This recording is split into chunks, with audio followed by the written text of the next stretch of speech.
जय राधा माधव कुंज बिहारी गोपीजन वल्लभ गिरिवरधारी। जय राधा माधव जय कुंज बिहारी। जय राधा माधव जय कुंज बिहारी। जय गोपीजन वल्लभ जय गिरिवरधारी। जय गोपीजन वल्लभ जय गिरिवरधारी। जय यशोदानंदन जय व्रज जनरंजन। जय यशोदानंदन जय व्रज जनरंजन। जय यमुना तीरवनचारी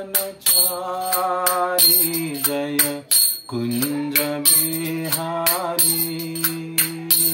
जय यमुना तीरवनचारी जय कुंज बिहारी। जय राधा माधव जय कुंज बिहारी। जय राधा माधव जय कुंज बिहारी। जय गोपीजन वल्लभ जय गिरिवरधारी।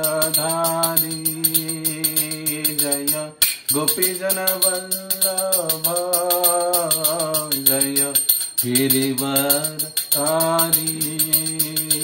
जय यशोदानंदन जय व्रज जनरंजन। जय यशोदानंदन जय व्रज जनरंजन। जय यमुना तीरवनचारी जय कुंज बिहारी।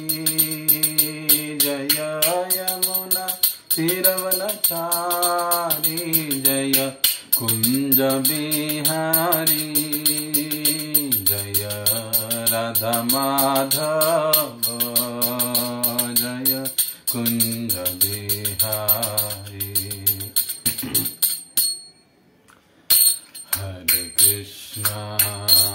हरे कृष्णा कृष्ण कृष्ण हरे हरे हरे राम राम राम हरे हरे हरे कृष्णा हरे कृष्णा कृष्ण कृष्ण हरे हरे हरे राम राम राम हरे हरे हरे कृष्णा कृष्ण कृष्ण हरे हरे हरे राम राम राम हरे हरे हरे कृष्णा कृष्ण कृष्ण हरे हरे हरे राम राम राम हरे हरे हरे कृष्णा कृष्ण कृष्ण हरे हरे हरे राम राम राम हरे कृष्ण कृष्ण कृष्ण हरे हरे, हरे राम राम राम हरे हरे, हरे कृष्ण कृष्ण कृष्ण हरे हरे, हरे राम राम राम हरे हरे, हरे कृष्ण कृष्ण कृष्ण हरे हरे, हरे राम राम राम हरे हरे, हरे कृष्ण कृष्ण कृष्ण हरे हरे, हरे राम राम राम हरे हरे, हरे कृष्ण कृष्ण कृष्ण हरे हरे, हरे राम राम हरे हरे, जय राधा कुंज बिहारी राधे,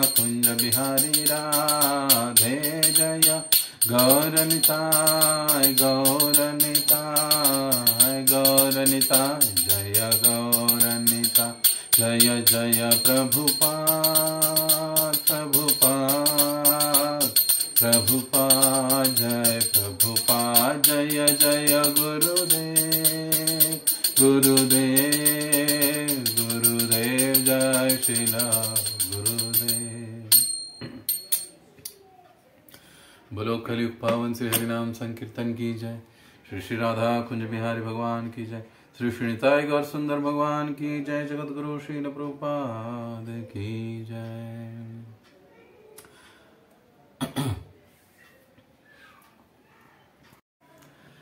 ओम अज्ञानतिमिरन्धस्य ज्ञानाञ्जनशलाकया चक्षुरुन्मिलितं येन तस्मै श्रीगुरवे नमः।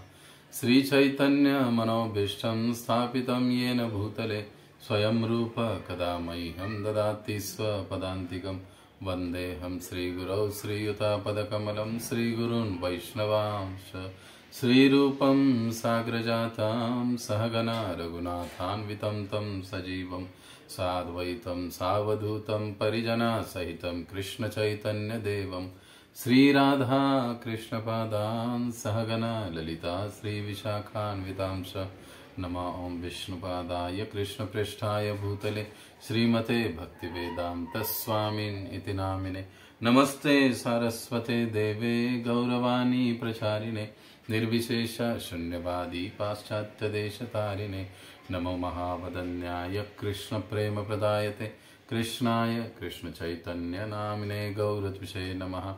हे कृष्ण करुणा सिंधो दीनबंधो जगत्पते, गोपेश गोपिका कांत राधा कांत नमस्तुते। तप्त कांचन गौरांगी राधे वृंदावनेश्वरी, ऋषभानुसुते देवी प्रणमामि हरिप्रिये। वाञ्छाकल्पतरुभ्यश्च कृपा सिन्धुभ्य एव च पतितानां पावनेभ्यो वैष्णवेभ्यो नमो नमः। जय श्री कृष्ण चैतन्य प्रभु नित्यानंद, श्री अद्वैत गदाधर श्रीवासादि गौर भक्तवृंद। हरे कृष्णा कृष्ण कृष्ण हरे हरे, हरे राम राम राम हरे हरे। मूकं करोति वाचालं पंगुं लंघयते गिरिं, यत्कृपातमहं वन्दे श्रीगुरो दीनतारिणम्। हरे कृष्णा। तो श्री गुरुपादाश्रय के इस 11वें सत्र में आप सभी भक्तों का हार्दिक स्वागत है।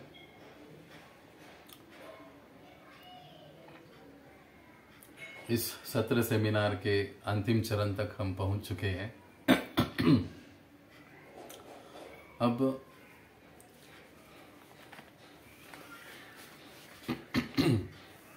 आज हम जो चर्चा करने वाले हैं कि जो दीक्षा लेना चाहते हैं ऐसे भक्तों के घर का वातावरण कैसे होना चाहिए, इस विषय पर हम चर्चा करेंगे।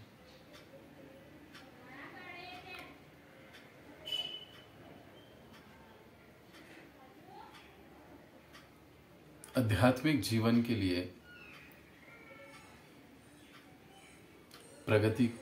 आध्यात्मिक जीवन में प्रगति करना एक गृहस्थ भक्त के लिए और अधिक सहज हो जाता है जब उसके घर का वातावरण भी आध्यात्मिक हो, उसका घर का वातावरण भी कृष्ण भावना भावित हो, तो उसे कृष्ण भक्ति में प्रगति करना आसान हो जाता है। इसलिए दीक्षा लेना जो चाहते हैं उन भक्तों के घर के वातावरण को भी देखना जरूरी हो जाता है। अगर घर में वातावरण ही ठीक नहीं होगा तो फिर वो अपनी साधन भक्ति ठीक से नहीं कर पाएंगे। इसलिए एक दीक्षार्थी भक्त के घर का वातावरण कैसे होना चाहिए, इस पर भी हमें ध्यान देना चाहिए। और हर साधक को जो दीक्षा लेना चाहते उन्हें भी अपने घर का वातावरण, अपने घर के सदस्यों की मनस्थिति, इस पर विचार करना चाहिए। नहीं तो आगे चलकर काफी समस्याएं उत्पन्न हो जाती है। इसलिए ये जरूरी है कि एक जो भक्त है उसके घर का वातावरण भी कृष्ण भावनामय बने, या बना हुआ हो, या बनाने का उसे प्रयास करना चाहिए। और ये प्रयास बड़े ही सावधानी से होना चाहिए, क्योंकि कई बार हम ये देखते हैं कि बाहर किसी अन्य व्यक्ति को प्रचार करना बड़ा आसान होता है, लेकिन घर के सदस्यों को प्रचार करना इतना आसान नहीं होता है। अगर कोई घर में प्रचार करना चाहता है तो वो प्रचार वाणी से नहीं, वो आचरण से होता है। वो वाणी से नहीं, आचरण से होता है। लेकिन कई बार हम यहाँ पर गड़बड़ कर जाते हैं। हम वाणी पर ज्यादा जोर देते हैं, आचरण पर ध्यान नहीं देते हैं, और फिर हमारे घर के सदस्यों को ठीक से प्रचार नहीं हो पाता। वो हमारी गलतियां निकालते हैं, हम और गुस्सा हो जाते हैं, वो हमसे दूर जाते हैं, हम उनसे दूर जाते हैं। तो घर में जो प्रचार है वो वाणी से नहीं अपितु आचरण से होता है, प्रेम से होता है, विशेष रूप से प्रेम युक्त आचरण से होता है। तो ये हमको सदैव ध्यान में रखना चाहिए। अब देखिए, जो दीक्षार्थी है या जो दीक्षा लेना चाहते हैं अर्थात, उनके घर में वातावरण कैसे होना चाहिए। तो उसके लिए पहला, अब ये जो कुछ भी बातें या नियम की बातें कहीं बताई जा रही है, तो हम पुना के भक्तों के घर में ये सारी चीज़ों को हम लोग देखते हैं। यानी यहाँ पर इन नियमों को पालन किया जाता है। तो इसका जो वातावरण के लिए, उसके घर का वातावरण, उसके लिए जो पहली जो बात है वो ये है कि उस भक्त को अपने घर में, विशेष रूप से अपने हॉल में कहिए, एक महत्वपूर्ण स्थान पर इस्कॉन के पद्धति के अनुसार अल्टर होना चाहिए। मुख्य रूम में, हॉल में, उसके दर्शनी भाग में ही घर के भगवान का एक अल्टर होना चाहिए।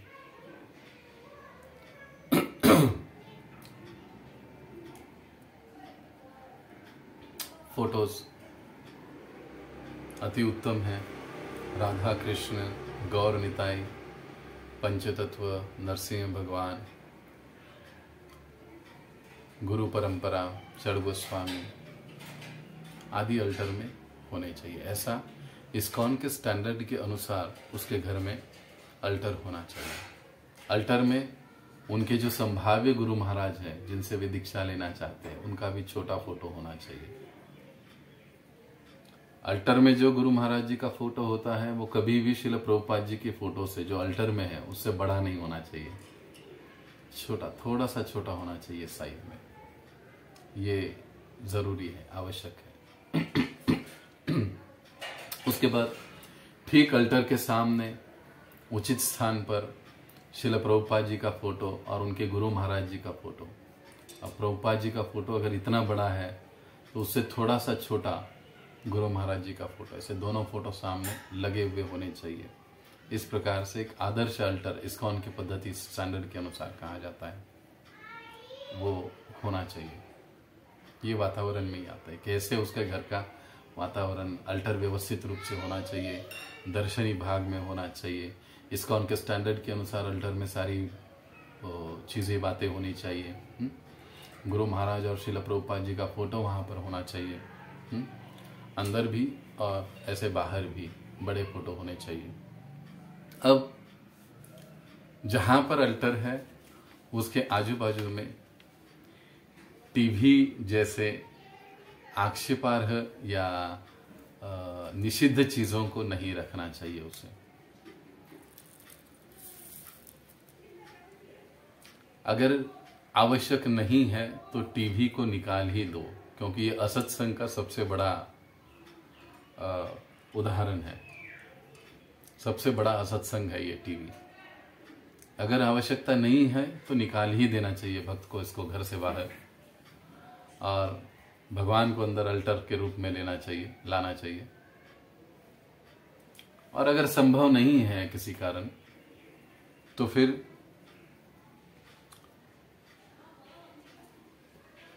अपने सोने के रूम में कहीं दूर जगह पर वो होना चाहिए, और भक्तों को तो इससे थोड़ा दूर ही रहना चाहिए, पूरा दूर ही रहना चाहिए।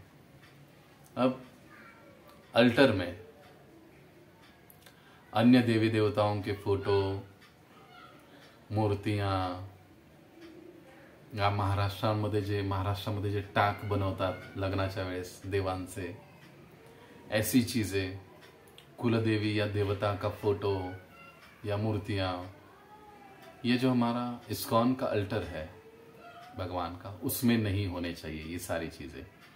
या तथाकथित कोई अवतारों के फोटो जिसका इस्कॉन से, श्रील प्रभुपाद जी के तत्व ज्ञान से या हमारे गौड़ीय तत्व ज्ञान से जिसका कोई संबंध नहीं है, ऐसे अवतारों के फोटो नहीं होने चाहिए अल्टर में।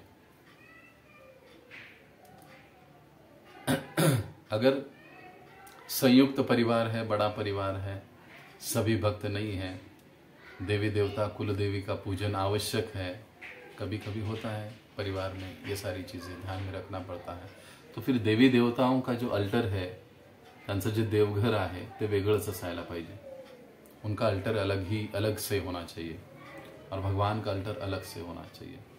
इसमें कोई फर्क नहीं पड़ता है कि एक घर में 2 अल्टर कैसे रख सकते हैं वगैरह वगैरह, तो नहीं, इससे कोई फर्क नहीं पड़ता है। देवी देवताओं का पूजन अर्चन अलग ही होता है, और भगवान का पूजन अर्चन अलग ही होता है, अलग होना चाहिए। लेकिन संभव हो तो भक्त को पूर्णतया देवी देवताओं के पूजन से मुक्त ही होना चाहिए, दीक्षा से पहले ही। कई बार एकत्रित परिवार होता है, सास ससुर अगर होने के कारण माताओं को इसमें दिक्कतें आ सकती है, तो ऐसी किसी पारिवारिक केस टू केस इस पर डिसीजन हो सकता है या होता है प्रायः। लेकिन अगर संभव है तो हमें देवी देवताओं के पूजन से मुक्ति ही हो जाना चाहिए, और हमारा पूरा लक्ष्य ध्यान कृष्ण पूजन या कृष्ण सेवा की ओर रहना चाहिए।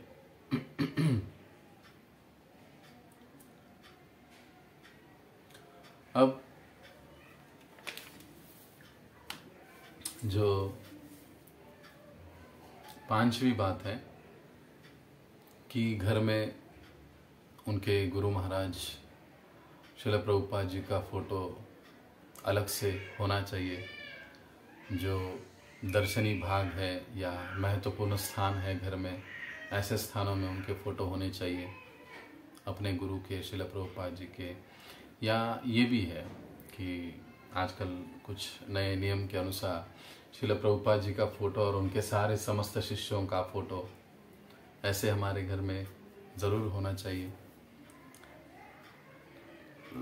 और घर में अगला जो एक नियम है कि भक्त के घर में हीरो हीरोइंस के फोटो नहीं होने चाहिए।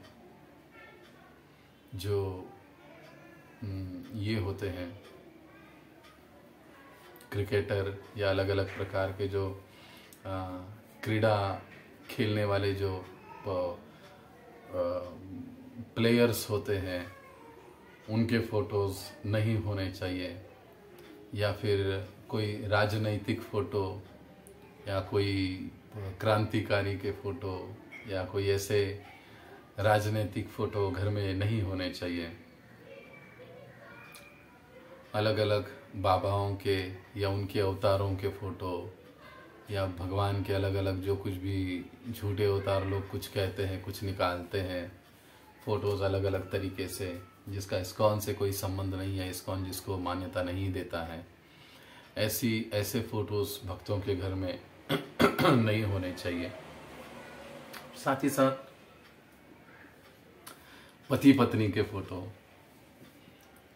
मॉडर्न तरीके से पति पत्नी के फोटो बनाए हुए फैमिली के फोटो ऐसे घरों में नहीं लगाने चाहिए। भक्तों को इससे बचना चाहिए, क्योंकि ये निरी भौतिक चेतना के प्रतीक है सारी चीज़ें।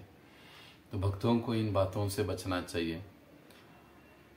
ऐसे चित्र जो भक्ति से संबंधित नहीं है, भले ही वो भगवान श्री कृष्ण के हो, विष्णु जी के हो, जो अलग तरीके से निकाले गए हैं, शास्त्र सम्मत नहीं है, ऐसे फोटो घरों में नहीं लगाने चाहिए, नहीं रखने चाहिए। एक भक्त के घर में वो नहीं होने चाहिए, वो देखा जाता है। तो आपको भी इससे सावधान रहना चाहिए। अपने घर में ये जो सारी चीज़ें, बातें जो बताई जा रही है ना, ये घर में आध्यात्मिक वातावरण निर्मित की तैयारी है, और वो हमें आरंभ से पता होना चाहिए कि हमें क्या करना है। दीक्षा के लिए आगे जाना है, गंभीरता से कृष्ण भावना में आगे बढ़ना है, तो हमें क्या क्या कदम उठाने पड़ेंगे, क्या क्या करना पड़ेगा। तो पहले दीक्षा से पहले तो सारी चीज़ें होती हैं, हम लोग घर में रखते हैं, लाते हैं, लेकिन अब पता चला है तो उसके बाद एक एक को बाहर का रास्ता दिखाने की तैयारी भी हमको कर लेनी चाहिए। अब घर में भगवत गीता अनिवार्य रूप से होनी चाहिए। कम से कम श्रील प्रभुपाद जी के छोटे मोटे 10 किताब तो उसके घर में होने ही चाहिए, भक्त के घर में। एक चीज। दूसरी चीज, जैसे हमने कहा कि टीवी तो होना ही नहीं चाहिए, अगर है भी तो फिर वो सोने वाले रूम में कहीं दूर होना चाहिए। दर्शनी भाग में या महत्वपूर्ण स्थान में घर में ऐसे सामने ही, एंट्री के सामने या अल्टर के बाजू में ऐसे नहीं होना चाहिए। अब भक्त के घर में दीक्षा लेना चाहते हैं, उनके घर में करताल अवश्य होना चाहिए, संभव हो मृदंग भी होना चाहिए। आरती के लिए जो भी साजो सामान लगता है वो सारा होना चाहिए। पंचारती, एक आरती, शंख, जल अर्पण करने वाला, बजाने वाला, कपड़ा और घंटा, ये सारी चीज़ें घर में होनी चाहिए। भोग दिखाने के लिए भगवान की भोग प्लेट आदि आदि चीज़ें, ये सारा उनके घर में होना ही चाहिए। ये अनिवार्य चीज़ें हैं। यहाँ तक कि भगवान के प्लेट्स धोने के जो साबुन होता है और उसका जो स्क्रबर होता है वो भी अलग से होता है। ये सारी चीज़ें पता भी होनी चाहिए और घर में ऐसी व्यवस्था होनी भी चाहिए भक्त के। अब जो है कि दीक्षा लेने वाला जो भक्त है, कम से कम 3 बार वो अपने घर में भोग दिखाना चाहिए उसे, कम से कम 3 बार। अब कई जगह ये होता है कि 2 ही बार बनाया जाता है, तो जितनी बार बनाया जाता है उतनी बार भोग तो भगवान को घर में लगना ही है, उतना हमें ध्यान में रखना चाहिए। और ये अनिवार्य है कि दीक्षा लेने वाला भक्त 5 बजे से 5 बजे तक उठ जाना चाहिए, मतलब नींद में से हर रोज वो 5 बजे उठने वाला होना चाहिए। उसको ये आदत होनी चाहिए कि सुबह जल्दी उठे, अपनी 16 मालाओं का जप करे। जो भी उसका अपना भक्तिमय कार्यक्रम श्रील प्रभुपाद जी ने मॉर्निंग प्रोग्राम हमें दिया है, उसको हमें संपन्न करने की तीव्रता होनी चाहिए। हर रोज नहीं तो गृहस्थ भक्त के लिए कम से कम हफ्ते में 1 दिन तो उसे मंगल आरती आदि चीजें अपने घर में अल्टर में करनी ही चाहिए। गौर आरती हो, मंगल आरती हो, करनी चाहिए। अब घर में कांदा लहसुन प्याज लहसुन वाली जो चीज़ें हैं, चाय कॉफ़ी, जो वर्ज्य या निषिद्ध जो चीज़ें हैं वो बनाने नहीं चाहिए या नहीं बनाने चाहिए। अब संयुक्त परिवार है, बड़ा परिवार है, सभी लोग एक साथ रहते हैं, तो कभी कभी कुछ भक्त नहीं होते हैं, कुछ होते हैं। तो जिस घर में से कांदा लहसुन वगैरह बनता है तो उसी बर्तनों में भगवान का भोग बनाना बड़ा मुश्किल हो जाता है। तो इसके लिए विशेष सावधानी रखनी चाहिए। और ऐसे स्थिति में उस भक्त की दीक्षा के लिए क्या करना है क्या नहीं करना है, वो जो भी संबंधित दीक्षा के कमेटी समिति के जो भक्त होते हैं वो केस टू केस लेकर डिसीजन देखकर, स्थिति को देखकर वो डिसीजन लेते हैं। तो ये बहुत ज़रूरी है कि घर में ये सारे चीज़ों का बनाना बंद हो जाना चाहिए। प्याज लहसुन चाय कॉफ़ी नहीं होना चाहिए। तो ये ज़रूरी है। अब भक्त के घर में प्रसाद लेने का एक निर्धारित जगह होना चाहिए और वो आध्यात्मिक दृष्टि से योग्य होनी चाहिए प्रसाद लेने की जगह। वैसे हमें सभी को पता होना चाहिए कि वैष्णव या भक्त कभी किचन में प्रसाद नहीं लेते हैं। आजकल का ये फैशन है कि किचन में ही डाइनिंग टेबल होता है और किचन में ही बैठकर खाना खाते हैं।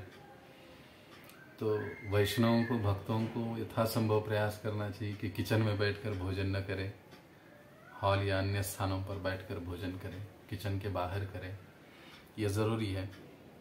तो क्योंकि इसको एक अपराध माना जाता है, तो इसके लिए हमें सजग रहना चाहिए। अब आप कहोगे प्रभु जी अल्टर हॉल में रखा है तो फिर कैसे भगवान के सामने, तो भगवान को पर्दा लगाकर हम लोग वहाँ पर भी कर सकते हैं, लेकिन जहाँ तक हो सके किचन में प्रसाद लेने से हमें बचना चाहिए। अब हर भक्त के घर में तुलसी महारानी होनी ही चाहिए। तुलसी महारानी का वस्त्र होना चाहिए। तुलसी की पूजा हफ्ते में एक बार एकादशी के दिन होनी चाहिए, उसकी आरती होनी चाहिए। ये अनिवार्य है साधक भक्त के लिए, तो ये जरूरी है, होना ही चाहिए।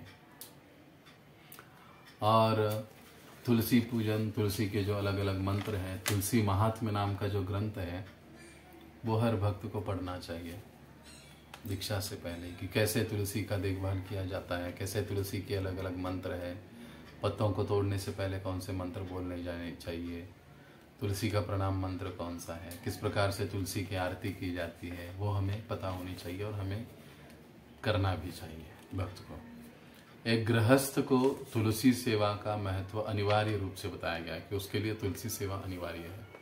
तो तुलसी सेवा हमारे साधना का एक महत्वपूर्ण हिस्सा है, तो वो होना चाहिए। घर में तुलसी अच्छे से उसकी देखभाल वगैरह सारी चीज़ें होनी चाहिए। अब दीक्षा लेने वाला जो भक्त है वो हर समय प्रसाद लेने के पहले महाप्रसादे गोविंदे उसे बोलना चाहिए। प्रसाद प्रार्थना उसे बोलनी चाहिए, उसे आनी चाहिए, उसका मीनिंग उसे पता होना चाहिए प्रसाद प्रार्थना का, ये ज़रूरी है। तो इस प्रकार से उसके घर का वातावरण होता है। घर में अगर सभी भक्त है तो सभी को महाप्रसादे बोलना चाहिए, आना चाहिए। और अगर उपरोक्त कुछ चीज़ें जो अभी मैंने बताई है अगर भक्त पालन करने में समर्थ नहीं है तो फिर उसका दीक्षा के लिए विचार नहीं होता है। ये हमारा इस्कॉन स्टैंडर्ड है कई जगह पर। और लेकिन अगर कुछ ऐसा विशेष परिस्थिति है, भक्त पूरे प्रामाणिकता से अगर किसी चीज़ को पालन नहीं कर सकता है तो उसे अपने काउंसलर से संपर्क करना चाहिए, उनको सारी चीज़ें बता देनी चाहिए, स्थिति परिस्थिति। फिर काउंसलर जो भी दीक्षा कमेटी है उनसे बात करेगा, उनको बताएगा वो कि भाई इनका ऐसा ऐसा है, क्या किया जा सकता है। तो उस परिस्थिति को, केस को देखते हुए जो भी दीक्षा समिति होता है मंदिर का, जो निर्णय लेगा उससे हमें सहमत होना चाहिए, उसके अनुसार ही हमको चलना चाहिए। तो ये हुआ उनके घर का वातावरण। तो घर के वातावरण में ये सारी चीज़ें आवश्यक है, ज़रूरी है। अब इसमें कुछ जो प्रैक्टिकल महत्वपूर्ण बातें हैं, घर में यदि छोटे बच्चे हैं तो फिर उन्हें अल्टर की अलग अलग सेवा में नियुक्त करना, छोटी छोटी सेवा में, जैसे भगवान को जल रखना हो अल्टर में, या भगवान की आरती करना हो, या भगवान के लिए कोई हार बनाना हो, या भले ही फोटो ही क्यों ना हो घर में, तो बच्चों को, कोई वैष्णव घर में आ जाते हैं तो बच्चों को उन्हें पानी देने के लिए कहना, वैष्णव सेवा उनसे हो जाती है। तो ये वातावरण निर्मित होती है घर में। तो इस प्रकार से बच्चों को भी उनकी सेवा में लगाना, हम स्वयं भी वैष्णव की सेवा के लिए तत्पर रहना, ये ज़रूरी है। समय समय पर भक्तों को, वैष्णवों को घर पर बुलाना, उनको भोजन करवाना प्रेम के साथ, ये एक भक्त का लक्षण है, या एक अच्छे या गंभीर भक्त का, साधक का ये लक्षण है। इसमें हमें हमेशा तत्पर रहना चाहिए, सजग रहना चाहिए। तो ये है कुछ वातावरण जो घर में है उसके कैसे होना चाहिए। भले ही घर में उनके भक्त न हो, लेकिन वो भक्ति के विरोधी नहीं होने चाहिए। आज नहीं तो कल भक्त बन जाएंगे, लेकिन अगर भक्ति करने वाले को अगर घर वाले ही काफी विरोध कर रहे हैं, तो फिर ऐसी स्थिति में उनका विरोध जब तक कम नहीं होता है तब तक हमें दीक्षा से रुकना चाहिए, दीक्षा के लिए।